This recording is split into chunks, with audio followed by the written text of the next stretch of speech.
લાસ્ટમાં જે ઇન્ડક્ટન્સનો ટોપિક જોયો હતો એને અત્યારે આગળ જોઈએ છે.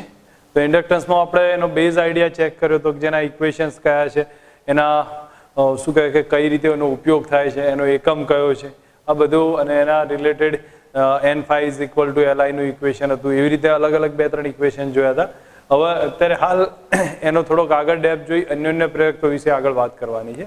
તો હું માનું ત્યાં સુધી પહેલાં આપણે એક સિમ્પલ એક્ઝામ્પલ તમારી સામે લઉં છું અને એનો આપણે પ્રેક્ટિસથી ટ્રાય કરીએ કે આપણને જે આપ્યું છે, ધારો કે સમજી લો કે આટાની સંખ્યા 240 આપી હોય, આપણને આટાની સંખ્યા 240 આપી દીધી છે, લંબાઈ 12 સેન્ટીમીટર કઈ હોય, રેડિયસ 2 સેન્ટીમીટર કીધી હોય, એવું એક લૂપ છે, બરોબર છે, અથવા સોલેનોઇડ લઈ લો, બરોબર. હવે એના ઉપરથી આપણને કહ્યું છે di/dt આનું 0.8 એમ્પિયર પર સેકન્ડ આપ્યું છે, ના દરથી વધે છે, આટલાના દરથી વધે છે. તો આપણે આના ઉપરથી EMF કેટલું થાય એ ફાઇન્ડ કરવું છે. હવે EMF ફાઇન્ડ કરવું હોય તો આ ઇક્વેશન ઉપરથી હું માનું ત્યાં સુધી તમને સીધું જ ઇક્વેશન ખ્યાલ આવવો જોઈએ કે E બરાબર L di/dt. હવે L આનું સ્મોલ l લઈ લઉં છું જેથી આપણને કોઈ કન્ફ્યુઝન ના રહે. L આત્મપ્રેરકત્વ છે તો L નું ઇક્વેશન μ0 n² A/L થશે. આ ઇક્વેશન L નું લખ્યું અને di/dt એ એમના એમ રાખું છું, di/dt. તમે આની અંદર દરેક વેલ્યુ મૂકતા જાઓ તમને ખ્યાલ આવી જશે કે μ0 n આપેલો છે, એ ના બદલે આપણે πr² લખી દઈશું, તો એ ના બદલે હું πr² કરી દીધું છે, μ0 n² A/L. બાકી બધી ડિટેલ અંદર આપેલી છે, તો એના ઉપરથી તમે ફાઇન્ડ કરશો તો તમને EMF મળી જશે. આ એક વસ્તુ થઈ EMF ફાઇન્ડ કરવાની. એવો જ એક બીજો એક્ઝામ્પલ આપણે સમજીએ જેની આની કેલ્ક્યુલેશન તમે જાતે લઈ શકશો. ફક્ત એક મેં આઈડિયા આપું છું તમને, બાકીની કેલ્ક્યુલેશન તમે જાતે બતાવી શકશો. ઓકે, એક બીજો એક્ઝામ્પલ એવો જ વિચારીએ કે આપણને I બરાબર સમજો t² e⁻t નું સ્ટેપ આપેલું છે. આપણને I બરાબર આ રીતે વેરિએશન પામતું હોય એ રીતે બતાવ્યું છે. L બરાબર 2 મિલી હેનરી છે, L બરાબર 2 મિલી હેનરી દર્શાવ્યું છે. હવે EMF 0 થાય ત્યારનો સમય કેટલો? તો આપણે એક વસ્તુ કરીએ, પહેલા EMF ફાઇન્ડ કરી નાખીએ. તો E નું સૂત્ર કયું થશે? L di/dt. આપણે આની અંદર કિંમત મૂકીએ તો EMF L રહેશે, d/dt જે I ની કિંમત લખીશું t² માઇનસ આ t² ઇન્ટુ e⁻t આનું વિકલન થશે. તો વિકલન વખતે આ E અને B બે પદ આપણે ગણી કાઢીએ. આ A પદ છે, આ B પદ છે, તો પહેલું અચળ બીજાનું વિકલન, બીજું અચળ પહેલાનું વિકલન, એ રીતે આપણે ટ્રાય કરી દઈએ. તો E બરાબર L બહાર કાઢીએ છીએ. અહીં પહેલું અચળ રાખું છું t², આનું વિકલન થશે, હું ડાયરેક્ટ લખું છું e⁻t થશે અને માઇનસની ઘાત આગળ આવી જશે. આ સ્ટેપ આનું થશે. પ્લસ કરીશું e⁻t કોમન રહેશે, t² નું થઈ જશે 2t. આ સ્ટેપ આપણને મળશે. અને EMF જ્યારે 0 કરવું હોય તો આના બદલે આપણે 0 કરી દઈએ, L ની કોઈ જરૂર રહેશે નહીં. તો અહીંયા જે સ્ટેપ જોવા મળશે t² માઇનસ રહેશે e⁻t plus 2t e⁻t common કાઢી કેન્સલ કરી નાખીએ તો આપણા માટે રહેશે t² is equal two 2t. તો t is equal to 2 second answer મળે કે જ્યારે EMF કેટલું થતું હોય? 0 થતું હોય. આ એક આપણને પહેલો સિમ્પલ ક્વેશ્ચન છે, પણ આની વેરિએશન એ ટાઈપને બની શકે છે. તો મેં તમને એક હિન્ટ આપવાનો ટ્રાય કર્યો છે. ઓકે, હવે બીજી વસ્તુ આત્મપ્રેરકત્વમાં આપણે ચેક કરીએ કે આત્મપ્રેરકત્વમાં બીજો કયો ઉપયોગ અથવા એને રજૂ કરી શકીએ છીએ. તો એક વસ્તુ ધ્યાન આપો, આત્મપ્રેરકત્વ ઉપરથી જ્યારે એનો સિમ્બોલિક રચના છે એને આપણે સમજીએ. આત્મપ્રેરકત્વનો સિમ્બોલ કઈ રીતે રજૂ થાય છે? તો આત્મપ્રેરકત્વનો સિમ્બોલ હશે એ આપણે ગૂંચળાના સિમ્બોલ વડે રજૂ કરવામાં આવશે. હવે આને ક્યારે ધન ગણવું, ક્યારે ઋણ ગણવું, કઈ કન્ડિશનમાં આનો EMF ગણવામાં આવે છે, કઈ કન્ડિશનમાં નથી ગણવામાં આવતો, એને આપણે એક વખત અહીંયા રિવાઇઝ કરીએ છીએ. તો જો અહીંયા સમજ રાખજો આ ટોપિકને, દરેક જણા ધ્યાનથી આને સમજવાનો ટ્રાય કરે, કારણ કે આની જરૂર પડશે. ધારો કે નોર્મલ કેસ આપ્યો હોય, નોર્મલ કેસ છે કે ધારો કે આ સિચ્યુએશન આપી છે. હવે આ નોર્મલમાં જ્યારે પ્રવાહ અચળ હોય, I પ્રવાહ પસાર થાય છે, આનો આ ગૂંચળું છે એનો આર રેઝિસ્ટન્સ હોય, આ એલ ઇન્ડક્ટર હોય, તો એને આપણે આ રીતે રજૂ કરી શકીએ છીએ. રેઝિસ્ટન્સ આર લખીએ છીએ, ઇન્ડક્ટર એલ લખવામાં આવે છે.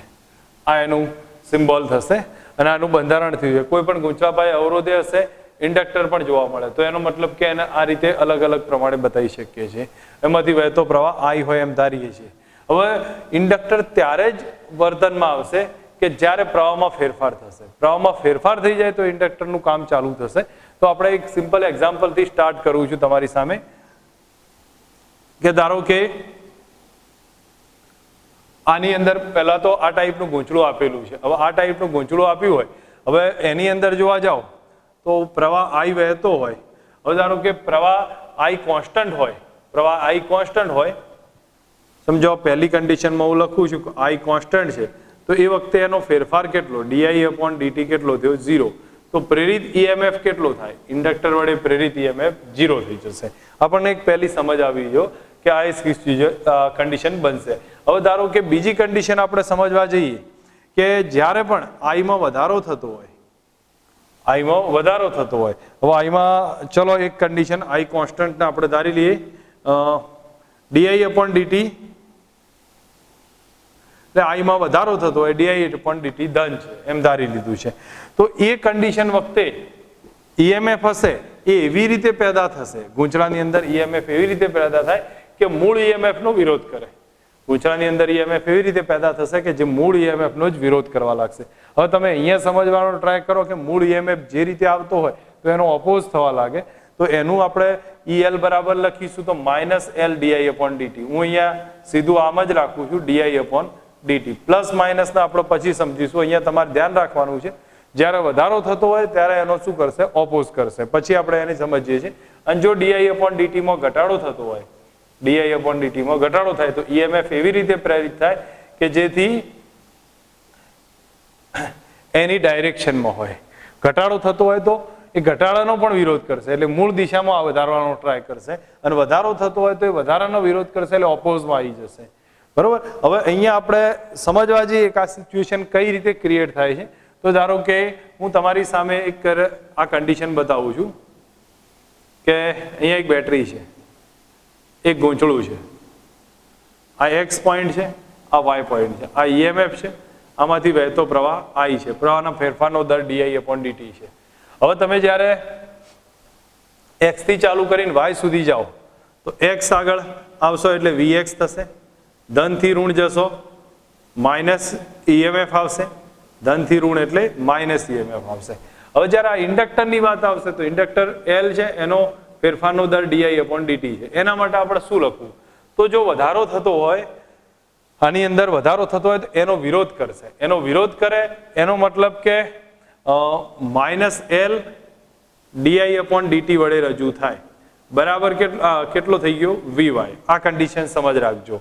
તમે એક્સ આગળ વીએક્સ થયા, ધનથી ઋણ માઇનસ ઈએમએફ, અને આપણે પ્રવાહની ડાયરેક્શનમાં જઈએ છીએ, પ્રવાહની ડાયરેક્શનમાં જઈએ અને જો ડીઆઈ અપોન ડીટીમાં વધારો થાય છે, દેટ મીન્સ એનો વિરોધ કરે છે, અને એનો વિરોધ કરશે એટલે આપણે minus L D I upon D T લખીશું.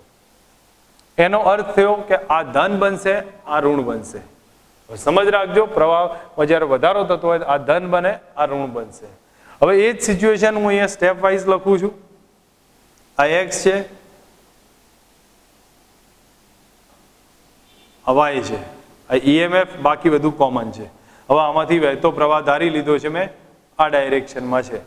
તો આપણે એક કામ કરીએ, આની અંદર લખીએ તો વીએક્સ અહીંયા આવશે માઇનસ ઈએમએફ. હવે આની અંદર ઘટાડો થતો હોય, જો ઘટાડો થતો હોય ઈએમએફમાં, મતલબ કે પ્રવાહમાં ઘટાડો થતો હોય તો હું અહીંયા ધારી લઉં છું, આ સિચ્યુએશનમાં લખું છું પ્રવાહમાં વધારો થાય છે, આ સિચ્યુએશનમાં લખું છું પ્રવાહમાં ઘટાડો થાય. જો પ્રવાહમાં ઘટાડો થતો હોય તો એવી રીતે બનશે કે મૂળના સપોર્ટમાં આવી જાય. તો સપોર્ટમાં આવે તો plus L D I upon D T વડે લખી શકીએ, બરાબર કેટલા થયા, વીવાય. એનો મતલબ આ માઇનસ થયું, આ પ્લસ થયું, માઇનસ થશે, આ પ્લસ થશે. આપણને એક સીધી સમજ આવી ગયો કે કઈ સિચ્યુએશનમાં કોન્સ્ટન્ટ હતું તો એ વખતે કોઈ ફેરફાર ના થયો, ઇન્ડક્ટરમાં ઈએલ 0 આવી જશે. પણ ધારો કે વધારો થતો હોય તો એ આપણે એનો ઓપોઝ કરશે. તમે અહીંયા માઇનસ લખી શકો છો, minus L D I upon D T આવશે પ્રમાણે ડાયરેક્શનમાં જતી વખતે. ઘટશે તો એનો ઓપોઝ કરીને પ્લસમાં આવી જશે. બરોબર, અહીંયા આપણે પ્રોપર સમજાયું છે, તમે લોકો ધ્યાન આપી શકો છો કે આ સિચ્યુએશન આપ્યું અને આઈમાં વધારો થતો હોય તો એ વખતે એક્સ પાસે વી1 ધનથી ઋણ માઇનસ સી, અને આપણે વધારો થાય છે એટલા માટે આપણે ધનથી ઋણ જઈશું minus L D I upon D T into V I કરી દઈશું. સેમ સિચ્યુએશનમાં અહીંયા ઘટાડો થાય છે તો આપણે આ માઇનસના બદલે પ્લસ લખવું પડશે. આ ધ્યાન રાખજો. આગળ એક એવો બીજો એક્ઝામ્પલ તમારી સામે મૂકું છું કે જેથી આમાં તમને ક્લિયર થાય.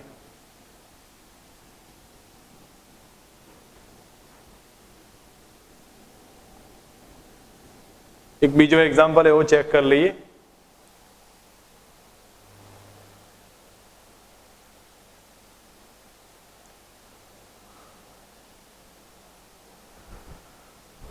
ઓકે, એક બીજી વસ્તુ અહીંયા સમજાવવાની છે કે કળ બંધ કરીએ કળ ચાલુ કરીએ ત્યારની કન્ડિશન બી આપણે ધ્યાન રાખીશું. જો કળ બંધ કરવામાં આવે તો પ્રવાહમાં એકાએક વધારો થાય છે, બરોબર, તો એ સિચ્યુએશનમાં ફ્લક્સમાં વધારો થતો હોય એવી કન્ડિશન આપણે ધારવાની છે. અને પ્રવાહ બંધ કરવામાં આવે તો ફ્લક્સમાં એકાએક ઘટાડો થાય છે, તો એ સિચ્યુએશન આપણે સમજવાની છે. બંનેને ધ્યાન પર રાખી દેજો. નોટ કરવી હોય તો નોટ કરી શકાય.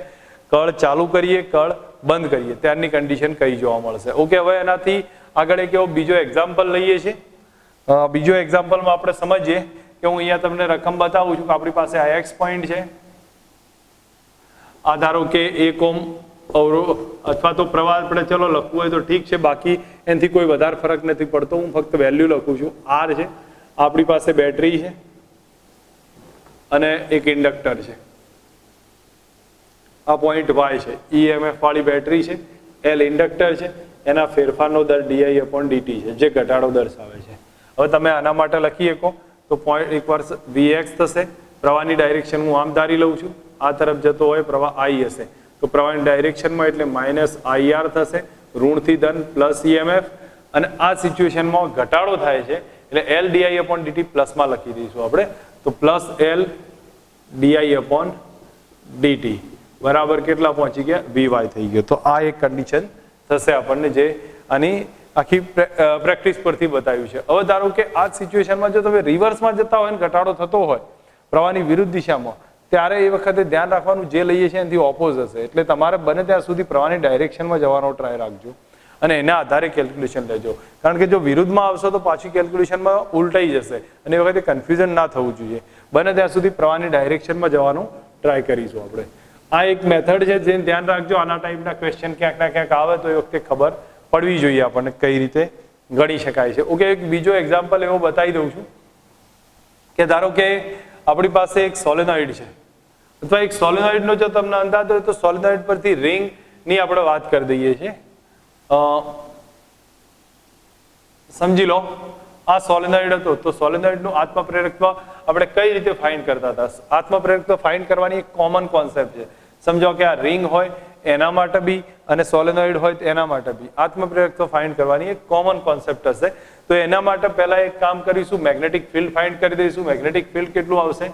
μ0 n into I divided by L થશે, અથવા સ્મોલ એલ બતાવ્યું છે.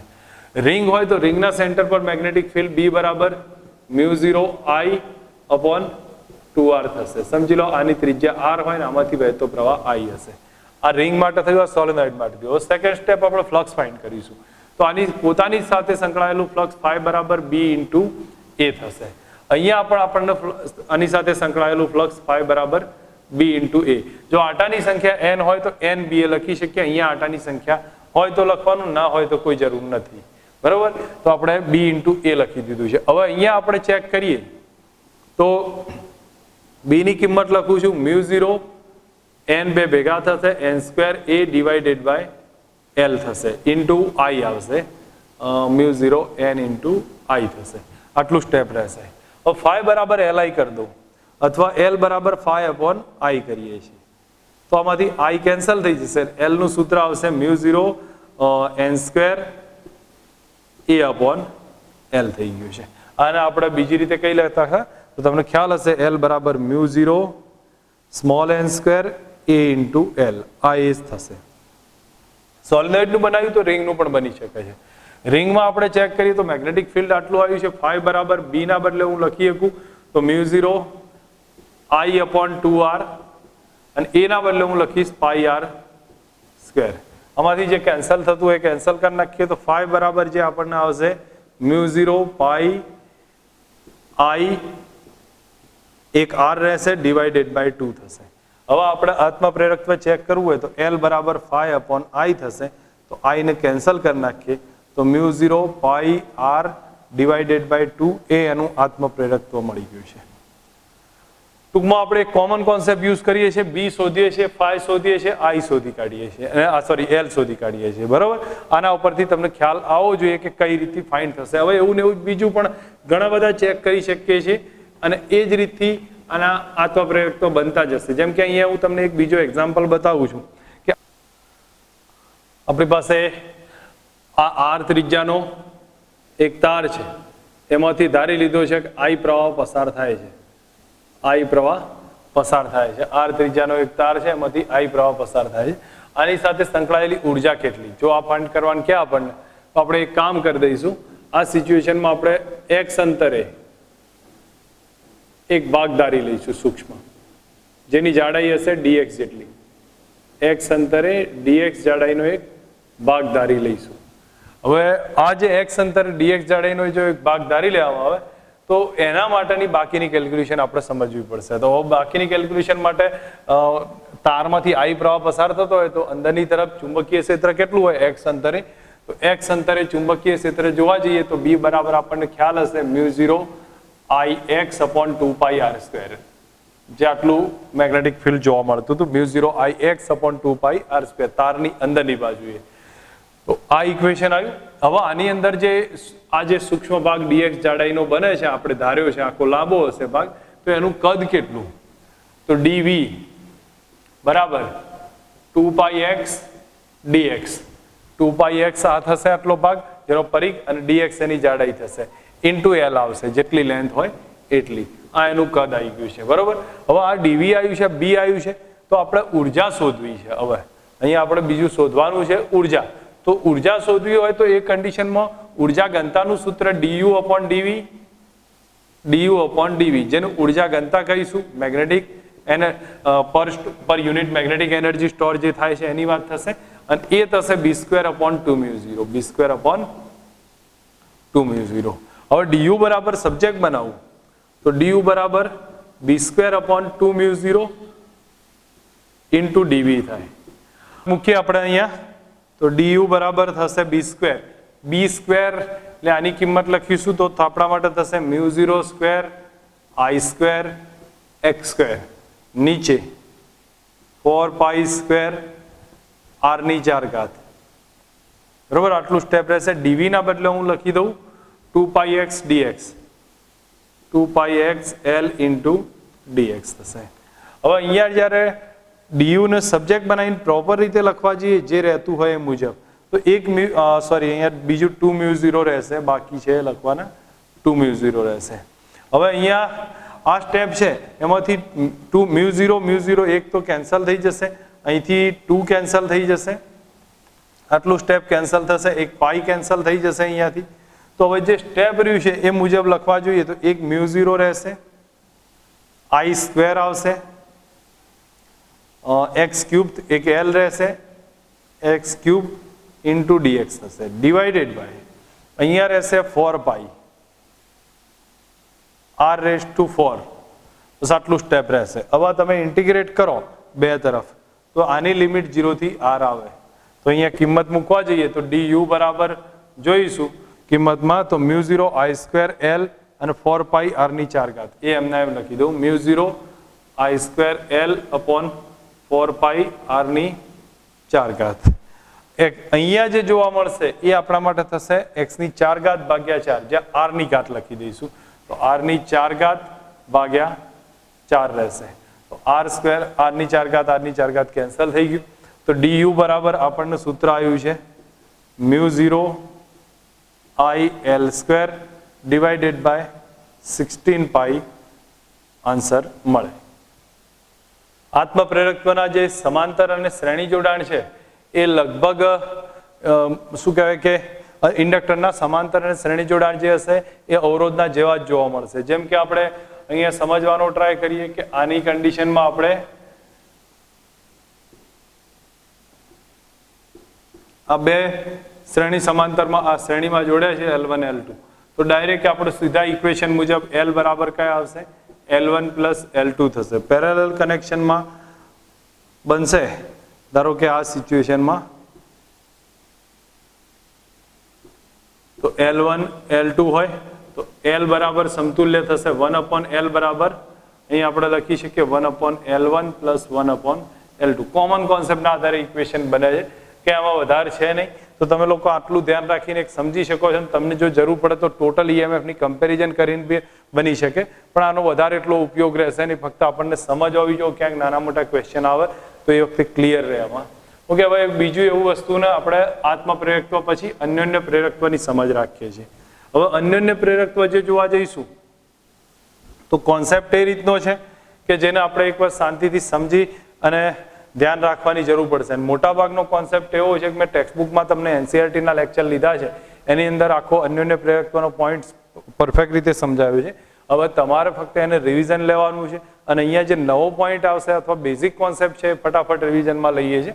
કે જેમ કે આપણી પાસે બે ગૂંચળા પાસે મૂકેલા હોય, એકની અંદરથી પ્રવાહ વેરિયેબલ પસાર થતો હોય, આ ગૂંચળું L1 છે, એમાંથી પ્રવાહ I1 પસાર થતો હોય, અથવા તો એક કામ કરી લઈએ છીએ, એક ગૂંચળું L1 છે, એની બાજુમાં જ એક બીજું ગૂંચળું મૂક્યું છે જેની સાથે ગેલ્વેનોમીટર કનેક્ટ કરેલું છે, એટલે પ્રવાહમાં વધઘટ થતું એવું બતાવશે. આ ગૂંચળું છે L2. હવે આમાં I1 પ્રવાહ પસાર થાય તો આમાં ફ્લક્સ તો જનરેટ થવાનું છે, પણ સાથે સાથે આની અંદર પણ ફ્લક્સ જનરેટ થશે.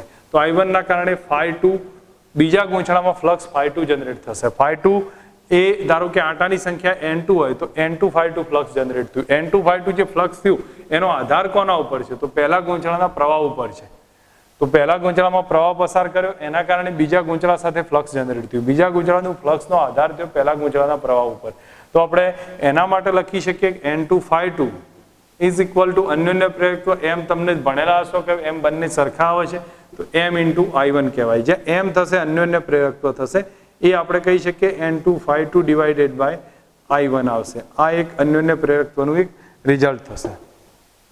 જો આ જ રિઝલ્ટને આપણે વિકલન કરતા હતા તો આપણને EMF મળતું હતું. તો બીજા ગૂંચળામાં પ્રેરિત થતું EMF એ થશે -M dI1/dt.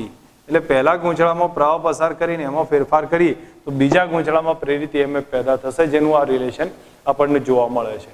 આટલી કન્ડિશન આપણને ખ્યાલ હોવો જોઈએ કે કઈ સ્થિતિમાં કયા ઇક્વેશન બને છે. અન્યોન્ય પ્રેરકત્વના આટલા હતા. અન્યોન્ય પ્રેરકત્વનો આધાર કોના ઉપર હતો? તો આપણે આંટાની સંખ્યા, પરિમાણ, સાઇઝ, સાપેક્ષ નમન, એમની ગોઠવણી કઈ છે, એ બધા ઉપર ડિપેન્ડ થશે. આનો એકમ કયો છે? હેનરી કહીએ છીએ, અને જે L નો એકમ આવતો તો વોલ્ટ સેકન્ડ પર એમ્પિયર, તો એ બધા જ એકમ આના કરવામાં આવશે. બરોબર, આટલું તો આપણને ખ્યાલ રાખવાનો છે. અન્યોન્ય પ્રેરકત્વના આગળના ઇક્વેશન જોઈએ તો આગળના ઇક્વેશનમાં તમને લોકોને ખ્યાલ હશે કે આપણે ટેક્સ્ટબુકમાં ઇક્વેશન ભણ્યા હતા, જે હું અત્યારે ઓલરેડી રિવાઇઝ નહીં કરતો, ફક્ત એક લખી દઉં છું. બે ગૂંચળા હોય ત્યારે આ ઇક્વેશન કયું આવે? μ0 n1 n2 સ્મોલ n નો, સોરી મારી ભૂલ છે, કેપિટલ આપણે સ્મોલ n1 રાખી દઈએ, જેથી કરીને આપણે ટેક્સ્ટબુક મુજબનું ઇક્વેશન તૈયાર થઈ જાય. n1 n2 a into small l, આ રિલેશન આપણને જોવા મળતું હતું. જ્યારે બે ગૂંચળા પાસે મૂકેલા હોય ત્યારે અન્યોન્ય પ્રેરકત્વ કેટલું થશે? હવે આપણે એક કામ કરીએ, આની અંદર સ્મોલ n1 બરાબર capital N1 divided by L લખીએ. બેની લેન્થ સરખી રાખીએ તો N2 બરાબર capital N2 divided by L રાખીએ. જ્યારે બેની લેન્થ સરખી હોય તો એ વખતે M બરાબર કેટલો થઈ જાય? તો μ0 n1 n2 a, અને એક L કેન્સલ થઈ જશે, નીચે L આવશે. આ ટાઈપનું ઇક્વેશન બનશે, જે તમને લોકોને ધ્યાન પર હોવું જોઈએ કે કઈ રીતે અન્યોન્ય પ્રેરકત્વના બે ઇક્વેશન આવે છે, જે ટેક્સ્ટબુકમાં ઓલરેડી ભણ્યા છે એટલે વધારે ડિસ્કસ નથી કરતો એમાં. હવે એના પછી અન્યોન્ય પ્રેરકત્વના કઈ રીતે ફાઇન્ડ થશે? તો ધારો કે આપણને એક સીધા એક્ઝામ્પલમાં સમજીએ કે આપણી પાસે આ એક રિંગ આપી દીધી છે.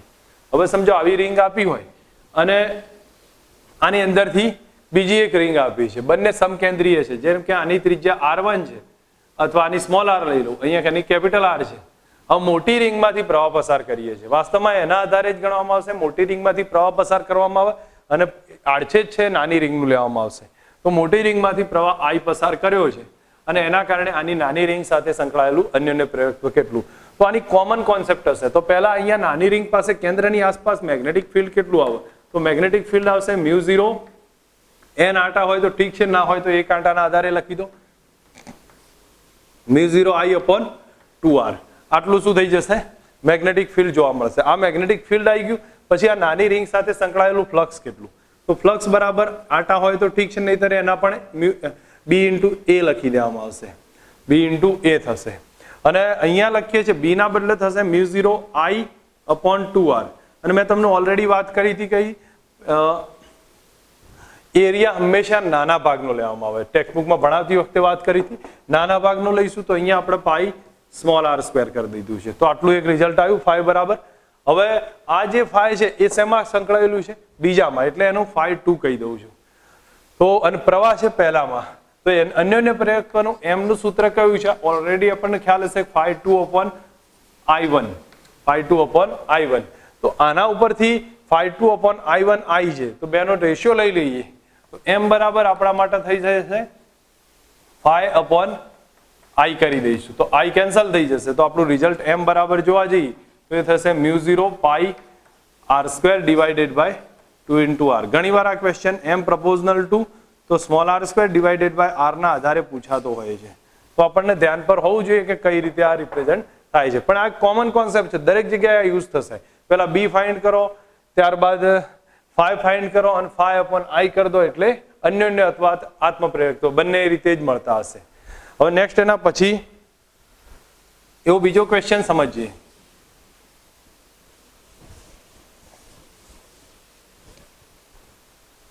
એક ચોરસ આપ્યું છે,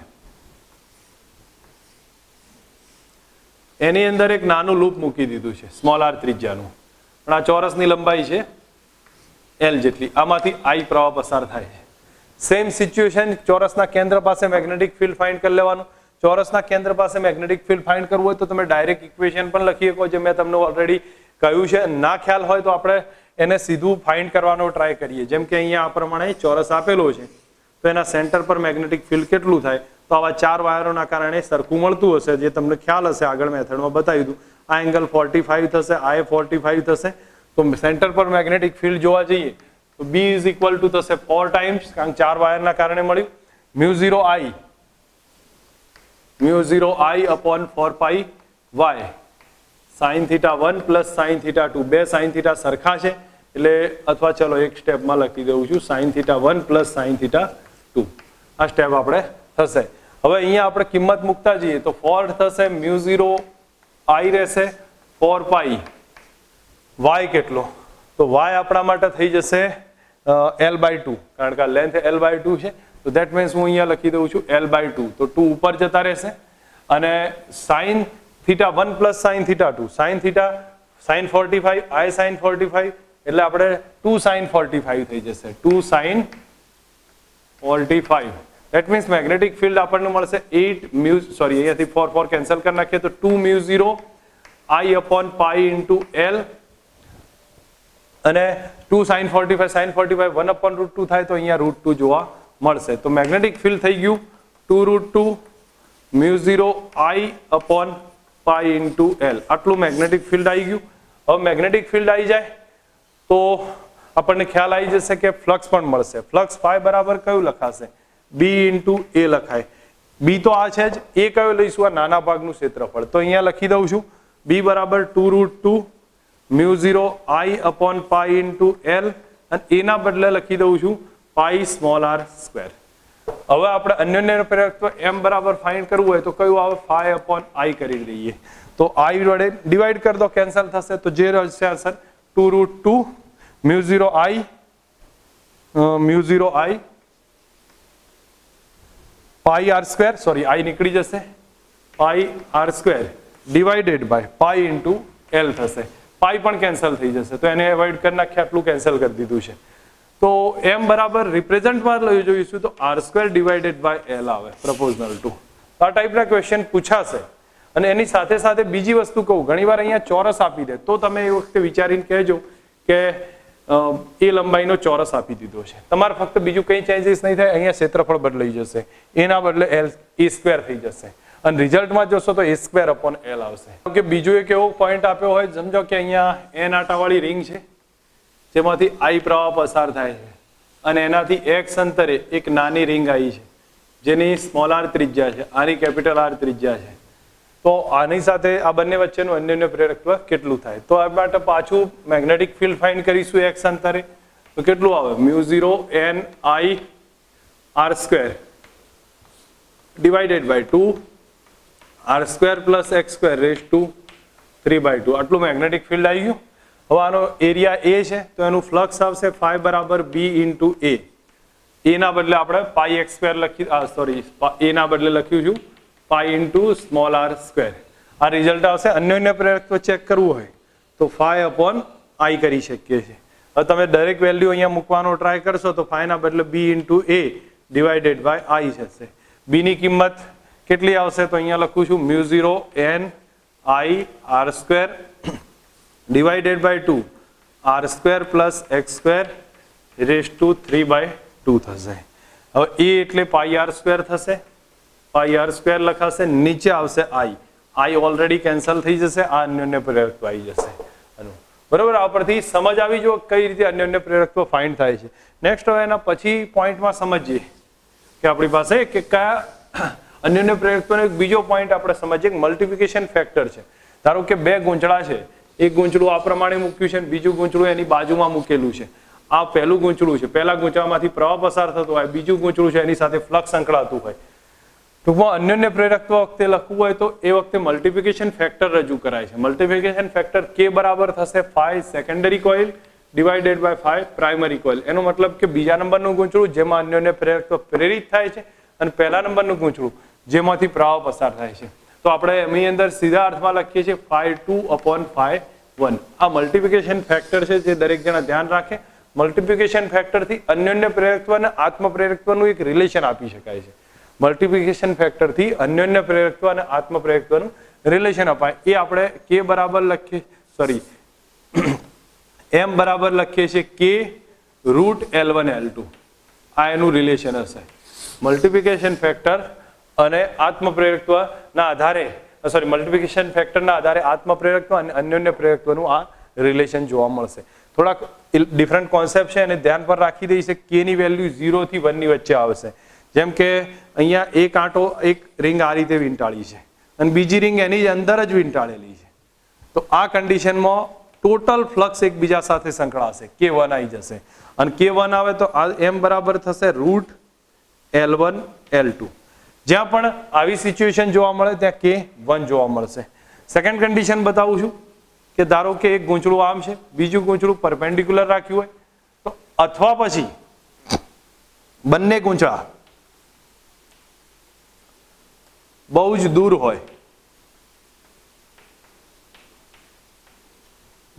હોય, તો પણ એકબીજા સાથે ફ્લક્સ નહીં સંકળાય, તો એ સિચ્યુએશનમાં K0 આવે.